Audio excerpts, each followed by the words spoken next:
What if I told you there are two ETFs right now that analysts believe are going to absolutely demolish the S&P 500 in 2026? Not hype, not wishful thinking. This is really data-backed reasoning on where the market is going to be headed coming into next year. Now, if you want to build wealth faster, if you want to position yourself for the long-term growth, this is the video you want to stick around for. My name is Dennis, and I help people every single day really build clarity, confidence, and generational wealth through the smart financial education that we offer. So let's start this, guys, with big picture. So the S&P 500 is America's benchmark. The top 500 companies historically has been returning about 10 to 14%. Yes, that is well above the average that we see. 10 to 14% is on a little on the high side, but when you start looking at the last 15 years, the S&P 500 has been performing incredibly well. But here's the truth. Very few people can consistently beat the S&P 500. In fact, only about 14% of all active funds in the entirety have outperformed that S&P 500 over the last 10 years. So anytime we hear about ETFs and really the potential to outbeat and really outperform the market, you have to take it serious. You have to do your research and know exactly what you're investing in, because we're not chasing hype. We are really poising ourselves to be intellectually really adept into the market and into what we're going to be seeing next year. Now, ETF number one is the invest code QQQ.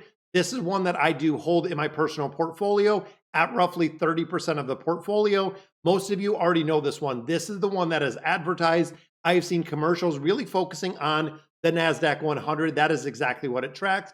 Basically, the biggest, most dominant tech companies that we have in the world are in this one. We are talking Apple, Nvidia, Microsoft, Alphabet, Amazon, the giants that are shaping this future of technology and AI, cloud computing, digital infrastructure are all within this ETF.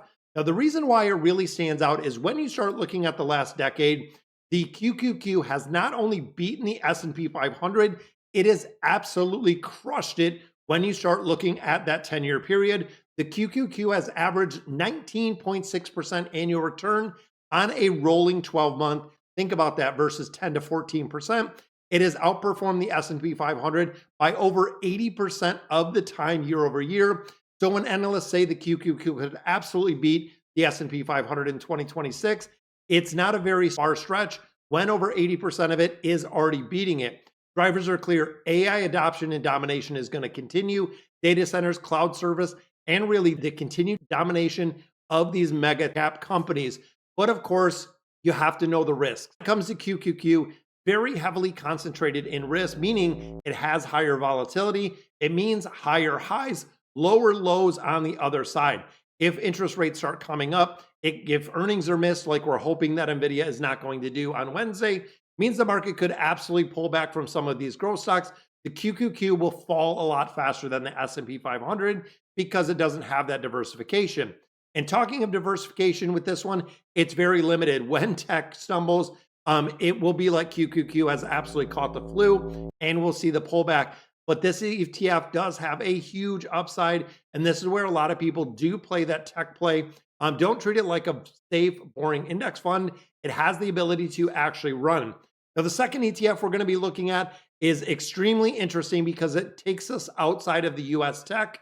It is a global tech ETF. This is the AIQ.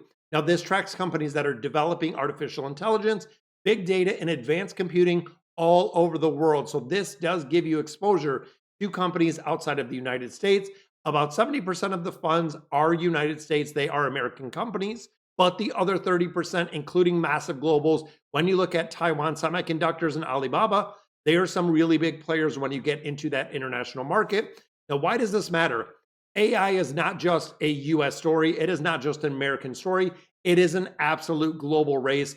This ETF will give you exposure to those markets and those companies that are not only pushing the boundaries in the United States, but are pushing those global boundaries at all. Now, when we talk about the performance of the AIQ, it is crazy over the last 3 years, guys. AIQ has averaged more than a 30% return with a very strong run, thanks to, again, the explosive AI investments that we've seen. ETF has really shown and really delivered when AI has been ramping up. It moves very quick.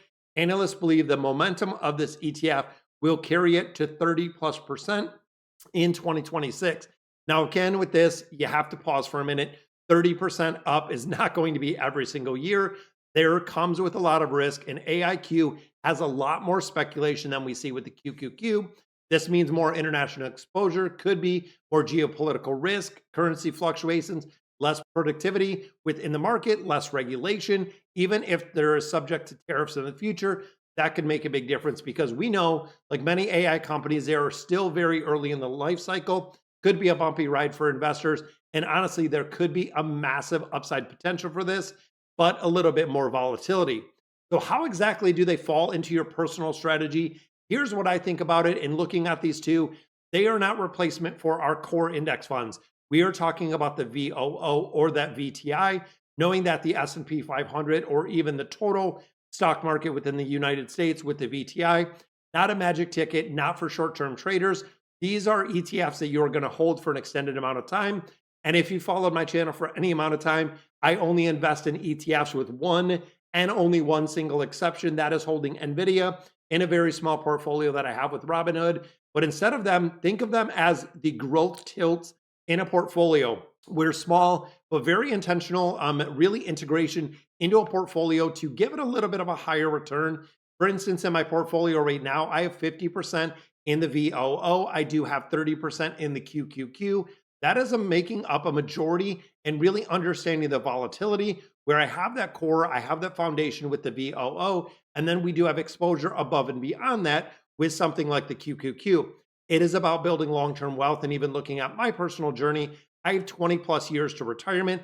It is about financial future, but it is also about generational legacy and wealth and investing consistently. Really 5 to 20% of that satellite positions that you can have in your ETF that can be super powerful and outperform what we see with the VOO.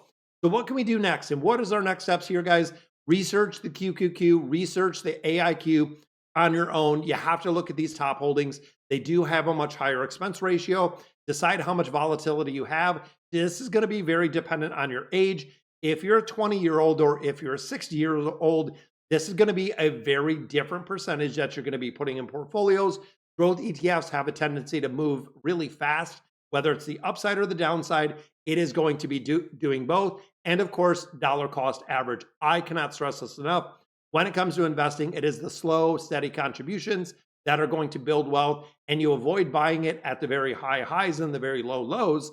You are going to buy it whether it's going up, whether it's going down. And of course, review these annually. You have to ask yourself, is it really moving closer to that financial freedom that we're looking for? Or how does it look inside the portfolio? So quick wrap up here, guys. QQQ gives you exposure to those biggest names that we have in tech. They are the proven AI and the proven innovators within the space. AIQ gives you exposure to the emerging and the AI global market with the players, a little bit of a higher risk, a little bit of a higher reward. They both have the potential to outperform the S&P 500 in 2026. And it really isn't about beating the market out 1 year. It's about building that strategy that where you can really outperform and have freedom, stability, and really options. Now, if you found this breakdown helpful, definitely hit the like button, subscribe to the channel. Join me every single day as we're building this generational wealth. And a question for you, which one of these do you own? Do you own either of them? Is it the proven giant with the QQQ? Are you looking for the global innovator like the AIQ? Drop your comments down below. And as always, thank you guys for watching.